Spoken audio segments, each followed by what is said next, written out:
வணக்கம் நண்பர்களே.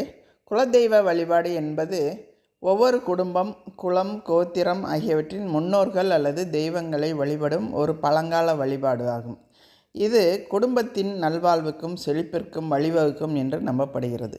குலதெய்வம் என்பது ஒவ்வொரு குடும்பத்தாரின் முன்னோர்கள் அல்லது தெய்வங்கள், அவர்கள் தங்கள் குலத்தை காத்து செழிக்க வைத்தவர்கள் என்று நாம் பொருள் கொள்ளலாம். குலதெய்வ வழிபாட்டின் மூலம் குடும்பத்தில் நல்லிணக்கம், மகிழ்ச்சி மற்றும் நன்மைகள் பெருகும் என்று நம்பப்படுகிறது.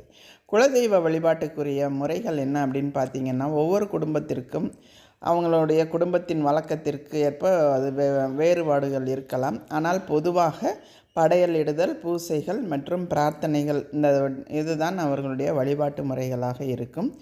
குலதெய்வ வழிபாட்டை தொடர்ந்து செய்து வருபவர்களுக்கு எந்த கிரக தோஷங்களும் இல்லாமல் சகல நன்மைகளும் கிடைக்கும் என்று நம்பப்படுகிறது. அதனால்தான் குலம் தெரியாமல் போனாலும்